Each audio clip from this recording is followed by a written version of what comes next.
IPL 2025 రసవత్తరంగా సాగుతుంది. Group మ్యాచ్లు తుది దశకు చేరుతున్నాయి. ప్లేఆఫ్స్కు వెళ్లేందుకు ఇరు జట్ల మధ్య తీవ్రమైన పోరు ఉంది. మంగళవారం మే 6 జరిగిన మ్యాచ్లో ముంబై ఇండియన్స్ జట్టుపై గుజరాత్ టైటన్స్ ఉత్కంఠ విజయం సాధించి సత్తా చాటింది. వాంఖాడే వేదికగా వర్షం ఆటంకాల మధ్య జరిగిన మ్యాచ్లో 3 వికెట్ల తేడాతో చివరి బంతికి గెలిచింది శుభ్మన్ గిల్ టీం. దీంతో ఐపీఎల్ 2025 పాయింట్ల పట్టికలో టాప్ ప్లేస్కు దూసుకొచ్చింది. 56 మ్యాచ్ల తర్వాత పాయింట్ల టేబుల్లో ఏ జట్టు ఏ స్థానంలో ఉందంటే గుజరాత్ టైటన్స్ ఇప్పటివరకు ఆడిన 11 మ్యాచ్ల్లో 8 గెలిచి 3 ఓడింది. దీంతో 16 పాయింట్లను ఖాతాలో వేసుకుంది. 0.793 నెట్ రన్ రేట్తో ఉన్న ఆ జట్టు ప్రస్తుతం ఐపీఎల్ 2025 పాయింట్ల పట్టికలో అగ్రస్థానానికి చేరింది. ముంబైపై గెలిచి టాప్ ప్లేస్కు ఎగబాకింది. ఇంకా గుజరాత్ జట్టుకు గ్రూప్కు మధ్యలో దశలో 3 మ్యాచ్లు ఉన్నాయి. ఇక ఒక్క మ్యాచ్ గెలిచిన అధికారికంగా ప్లేఆఫ్స్లోకి శుభ్మన్ గిల్ సారథ్యంలోని టైటన్స్ అడుగు పెడుతుంది. 11 మ్యాచ్లో 8 గెలిచిన రాయల్ ఛాలెంజర్స్ బెంగళూరు 16 పాయింట్లు 0.482 నెట్ రన్ రేట్తో ప్రస్తుతం 2వ స్థానంలో ఉంది.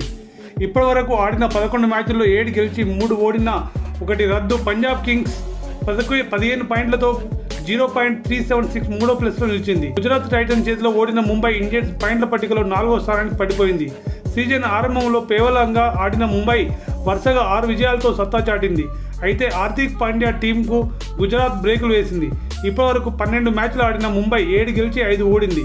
ముంబై 14 పాయింట్లతో 1.156 పట్టికలో 4వ స్థానానికి వచ్చింది. టాప్ 4కు వచ్చిన ప్లేఆఫ్స్లో అడుగుపెట్టేందుకు ఢిల్లీ క్యాపిటల్స్, కోల్కతా నైట్ రైడర్స్తో లక్నో సూపర్ జెయింట్స్ కసిగా ఉన్నాయి. ఢిల్లీ ఇప్పటివరకు ఆడిన 11 మ్యాచ్ల్లో 6 గెలిచి 4 ఓడింది. ఓ మ్యాచ్ వాన వల్ల రద్దయింది. 13 పాయింట్లు 0.362 నెట్ రన్ రేట్తో ఢిల్లీ ప్రస్తుతం పట్టికలో 5వ ప్లేస్లో ఉంది. కోల్కతా నైట్ రైడర్స్ 11 మ్యాచ్ల్లో 5 గెలవగా 1 రద్దయింది.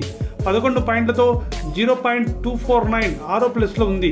లక్నో సూపర్ జెయింట్స్ ఇప్పటివరకు ఆడిన 11 మ్యాచ్ల్లో 5 గెలిచి 10 పాయింట్లు -0.469 ప్రస్తుతం 7వ ప్లేస్లో నిలిచింది. ప్లేఆఫ్స్ రేస్ నుంచి Sun Rise Hyderabad, Rajasthan Royals, Chennai Super Kings ఇప్పటికే అవుట్ అయ్యాయి. ఇప్పటివరకు 11 మ్యాచ్ల్లో హైదరాబాద్ 3 గెలవగా 7 ఓడింది, 1 రద్దయింది. దీంతో 7 పాయింట్లతో -1.192 ప్రస్తుతం 8వ స్థానంలో ఉంది. రాజస్థాన్ రాయల్స్ 12 మ్యాచ్ల్లో 3 గెలిచి 6 పాయింట్లతో 9వ స్థానంలో నిలిచింది. 5 సార్లు ఛాంపియన్స్ చెన్నై సూపర్ కింగ్స్ 11 మ్యాచ్ల్లో 2 మాత్రమే గెలిచి 9 ఓడి 4 పాయింట్లతో -1117 చిట్ట చివరైన 10వ స్థానంలో కొనసాగుతుంది.